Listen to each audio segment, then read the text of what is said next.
Olá, meus queridos participantes de 30 semanas, olá, voluntários, olá, vocês que passaram, a nos acompanhar, olá também você que chegou aí agora, clicou, no link, alguém te passou e você aceitou esse convite e você está aqui acompanhando a gente também. Que bom, sejam todos muito bem-vindos. Nós estamos seguindo com os nossos bate-papos sobre o Devocional Um Dia de Cada Vez, da Editora Espírita da Igreja da Cidade, em São José dos Campos. E nós somos, você já sabe, você que está aqui, somos a Paróquia Anglicana do Espírito Santo, a Paz Piedade, Igreja Anglicana aqui na região metropolitana do Recife. E estamos então, como parte desse programa, adotando esses devocionais e comentando, conversando, trazendo aqui uma reflexão em cima desse devocional e com os nossos comentários, para que a gente possa ajudar a gente a crescer mais, a estar lembrando todo dia de cada detalhe, cada parte do que a gente precisa fazer. Então hoje nós vamos caminhar um pouco mais dentro da semana 17. Lembre que nós estamos destruindo as justificativas. Então, pare de dar justificativas. Essa é a semana, hoje é o dia da gente fazer isso. Parar de dar justificativa. É a semana 17. E o dia 4 que nós vamos comentar hoje é: seja você mesmo. Agora, deixa eu logo explicar essa frase aqui, seja você mesmo, para você não pensar que é para ser o que você quiser, de acordo com a sua vontade. Mas, muito pelo contrário, é para que você seja quem você é em Cristo, Então veja essa declaração no Evangelho de Jesus Cristo, segundo Mateus, capítulo 3, verso 17, que fala assim: este é o meu Filho amado, de quem me agrado. Algumas versões, de quem me comprazo. Essa passagem de Mateus, ela vem exatamente depois do batismo de Jesus. E aí você pode até ficar, perguntando assim: poxa, para que Jesus ser batizado? Mas antes da gente continuar, deixa eu pedir para você dar o clique aí no like, se esses nossos comentários, esse nosso bate-papo está lhe ajudando, então clica no like, compartilha com muita gente, porque esse é o propósito. O propósito de a gente estar aqui compartilhando com você é isso, é para que você cresça, para que eu cresça, para que mais gente possa crescer, possa ter uma vida transformada, emocionalmente, junto com o seu espiritual. Que o emocional não atrapalhe o nosso espiritual, mas muito pelo contrário, que ele possa dar base para que a gente possa se aproximar mais de Deus e entender essa nossa identidade, porque nós vamos também nos referir a isso hoje. Mas então deixa eu começar, eu sempre estou gostando de começar com a pergunta que geralmente está no final. E a pergunta aqui é: o que você pensa sobre quem você é? Como você se enxerga? Isso é muito importante, gente, porque trata exatamente disso que nós estamos falando aqui.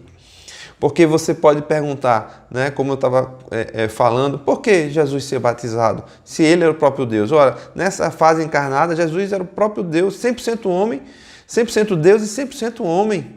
Eram duas coisas ao mesmo tempo. E aqui ele foi batizado. Por que se João pregava arrependimento? Jesus não precisava se arrepender porque Jesus não tinha pecado. Mas ele veio para dar exemplo a gente. E nesse momento foi quando diz aqui, se nós lermos um pouco antes, no capítulo 3, que vem falando sobre o batismo de Jesus, que o Espírito Santo veio sobre ele. Então, estava preparando, então ali, assim como aconteceu com os discípulos mais na frente, Jesus estava sempre dando o exemplo. Veio o Espírito Santo sobre ele, revelação aí já também da própria Trindade, Deus Pai, Deus Filho, Deus Espírito Santo, que preparava então Jesus para exercer o seu ministério. E veja que coisa interessante. Então, esse foi o simbolismo do batismo de Jesus, para nos dar exemplo e para revestir ele, mostrar a importância que é de nós estarmos revestidos com o Espírito Santo, porque logo em seguida, o que foi que aconteceu? Logo em seguida, Jesus ser batizado aqui, ele foi para o deserto.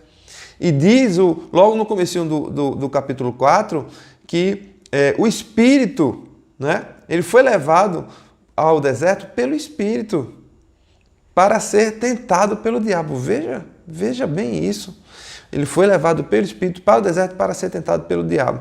E aí no deserto ele exerceu exatamente essa identidade que foi reforçada nesse instante, né, do batismo dele. Porque para cada tentação do diabo, Jesus respondia com a sua identidade que ele sabia ter em Deus e respondia com a palavra. O diabo tentava com a palavra. Preste atenção à importância de nós estarmos baseados na palavra do Senhor. O diabo tentava Jesus com a palavra. Tentou primeiro com a fome, porque ele diz assim, e Jesus tinha jejuado, gente, 40 dias e 40 noites, né? Então ele bateu exatamente, não era questão de gula, aqui era questão de fome, de necessidade mesmo. Ele pergunta, manda então que as pedras se transformem em pães. E Jesus responde então que não só de pão viverá o homem, mas de toda a palavra que procede da boca de Deus. E aí em seguida ele é tentado também, dizendo, o diabo tentando ele, dizendo que, olha, o Senhor ordena, tu podes ordenar os teus anjos aqui, se joga daqui e os teus anjos os anjos de Deus vão sustentar. Mas Jesus responde, não tentarás o Senhor teu Deus. Responde com a palavra. Mas mais na frente ele diz, leva ele para um lugar alto e diz, ó, tudo isso aqui pode ser teu. Mas ele diz, tudo isto darei, tudo isto te darei, se prostrado adorares o diabo. E Jesus responde, ao Senhor teu Deus adorarás e só a Ele prestarás culto. Então veja a importância de se ter uma identidade em Jesus, de se ter em Deus e de ter uma identidade e de ter um conhecimento da palavra.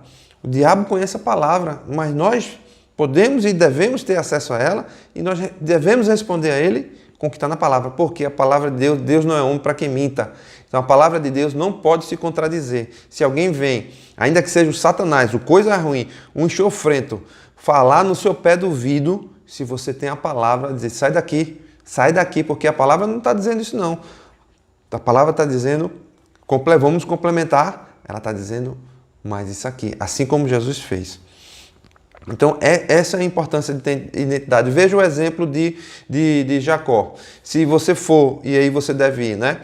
Se você for lá em Gênesis 27, 28, você vai ver a história da progenitura, né?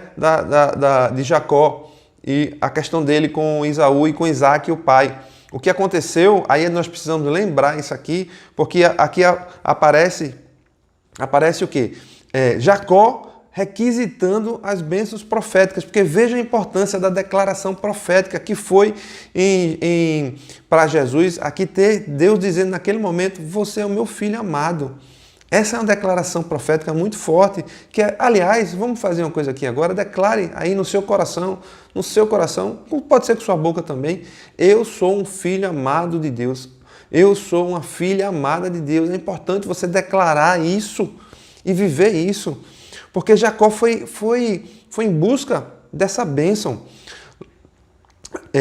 Está lá em Gênesis 27, 28, comecinho, 27 todo, 28, comecinho. E você pode, mas espera aí, mas não era Esaú que era para receber? Sim, mas lembra, vai lá no Gênesis 25, 34, lembra que Esaú vendeu a progenitura por um prato de sopa, sei lá do que foi, né? Vendeu a progenitura a Jacó.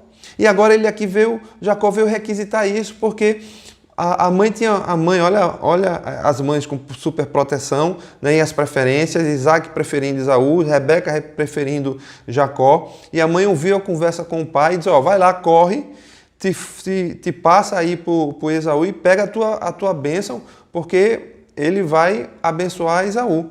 E Jacó fez isso e foi buscar a palavra profética, né, que havia sido prometida sobre ele, porque se a gente voltar lá no 25, Gênesis 25, 23, diz lá, a palavra profética era que o filho mais novo iria estar sobre o mais velho iria servir ao mais novo. Então, Jacó foi simplesmente lá buscar essa palavra profética. Foi uma forma meio estranha que foi feito, mas estava lá a palavra.